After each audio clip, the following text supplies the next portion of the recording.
Hello, hockey fans of all ages, shapes, and sizes. Enjoy the geese here.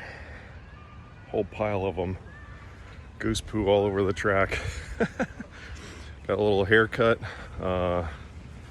Always like the hockey hair, but it's really hot in the summertime, so I like to go with the shorter, spiky flow.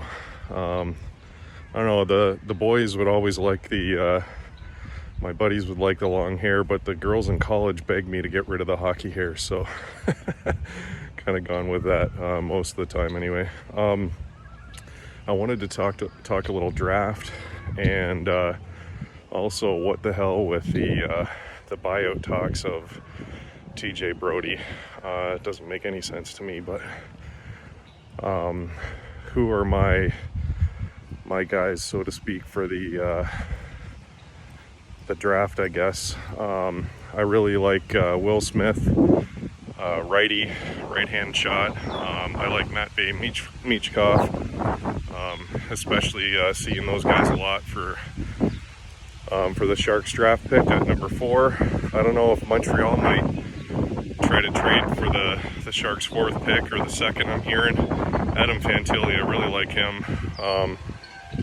Explosive speed, as I've said in other podcasts. Obviously like Connor Bedard, that wheel and deal for the Team Canada, and help them win the juniors this year.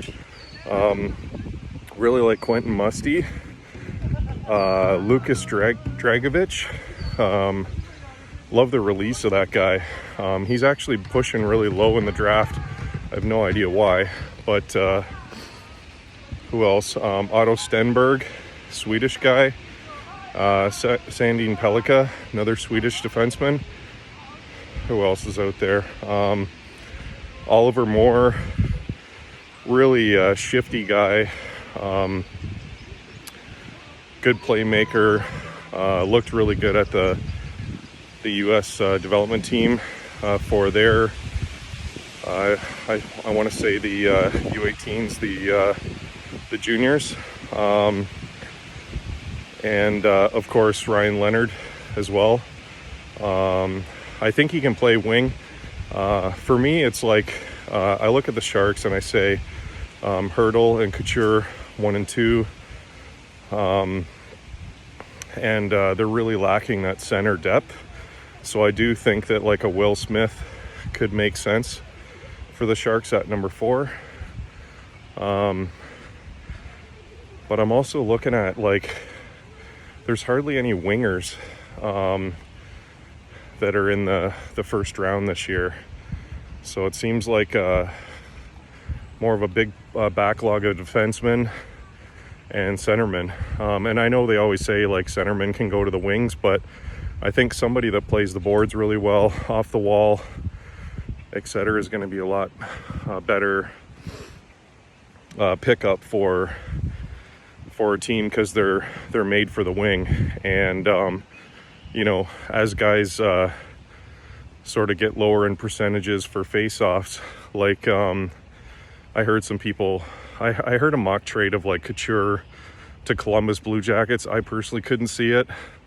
I mean, if the Sharks wanted Matt Murray from the Leafs and some other pieces, I could see them, maybe Logan would waive his no trade clause to go to the Leafs because they're more ready to win. And he's from my area, London, Ontario. He's a London boy, so I could see that.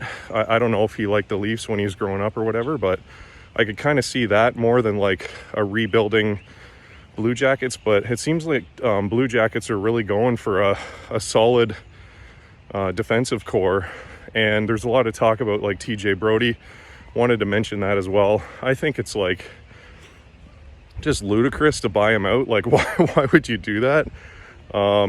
Like, you could trade him. He could play this season. And like, he's still good. He's a good player. Like, you don't hear about him much. He's kind of like the new whipping boy, as some people have been saying, now that Justin Hall's probably gone. But yeah, I mean, I think every team in the league fights to build the Vegas style defense that they have, like just big big giant oak trees really shut down guys that can change the game and block shots and not let you get anywhere near the gritty, dirty areas in front of the net for those types of goals that Pavelski, how many teeth has that guy lost? I love that guy. He's a legend. Get into those hard areas to get as many goals as he's got in like prime spots, prime big games, etc. in the playoffs. So I think the TJ Brody one is like completely miffed me. Like, why wouldn't they trade? Like, the Leafs are in a conundrum because I still think it's probably Marner to go around the draft. And I don't know, like, I'm pretty big on like getting futures like the Sharks doing and Montreal Canadiens are doing. Like, they're both drafting really well and building a future. The Sharks are really like Mukamadulin and some of these other guys on the blue line are going to be like, the Sharks are going to have a stellar blue line in a couple of years with all these young guys coming up. I was upset about the Harrington one, but I think he had to go with the Timo Meier one. I thought he was kind of like a really underrated shutdown guy that I really liked. Good maturity for like a pretty young kid, right? Like I want to say he's like 25 or 26 or something. I don't know. Anyways, I think that's your strategy. Like, Columbus seems to be doing the right thing in my mind, and Treliving says that he wants to build the decor. Former defenseman and myself, shout out to Trav and Baco and Jumbo went up forward when they're older, like Cunningham and Toddy.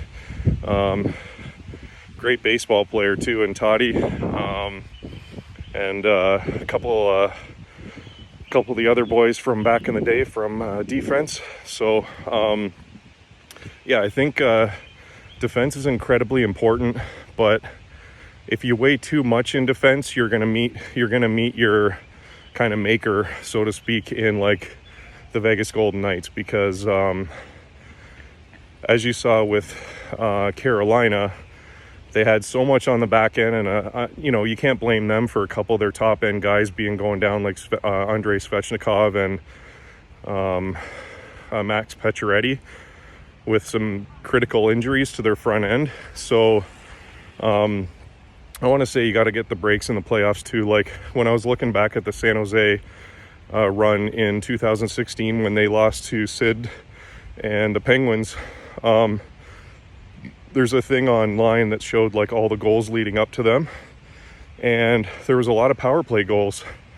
So 5-on-5 is incredibly difficult.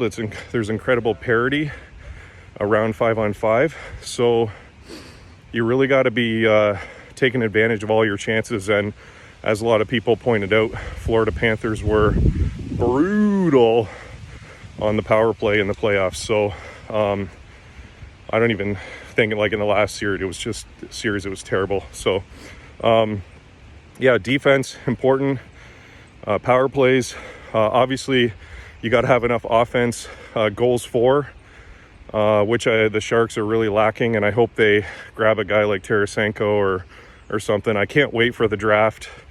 That was my kind of original sort of message or theme, was around the guys that I like around the draft. So and just one last point, I don't have the numbers in front of me, but I was running the numbers on, like, so let's say you take 20 years in the league of like a guy like Jumbo, who's like top 15 in scoring, first ballot Hall of Famer, whatever.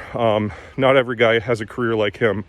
Many guys that he helped to create, like Chichu and Seto and Setaguchi, Murray and all these guys, they're grinders. They're in front of the net. They're taking a beating. They go down with like back injuries, wrist injuries, or whatever. And Joe, for the most part, minus his Lindros fight, haha, Thornton. I'm kidding. Lindros was a beast, man. You did pretty good.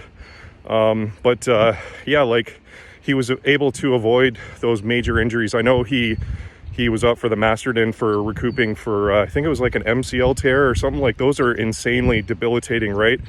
So that's where your like sports psychologist comes in, get guys back on their feet, get them thinking positive thoughts and that winning attitude again. Jumbo's always been amazing with like just positivity. That guy just oozes like team. He's a very unselfish guy, and all teams can use a guy like him.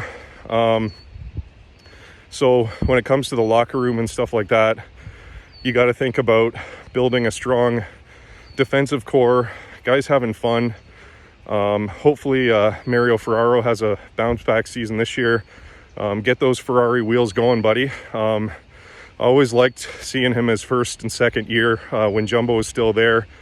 He'd like zip around and just be like, you know, on a defender like a fat kid on a Smartie, if you know what I mean. He would be he'd just be revving up the engines and firing off into the corner and stealing pucks from guys. So I hope he finds that vigor or that big racehorse engine. I know he's amazing at blocking shots and he's a good team guy, but I think some of his numbers were a little off. But yeah, I think that's everything for today. Enjoying this evening walk here, and we'll see you soon, maybe after the draft, maybe before.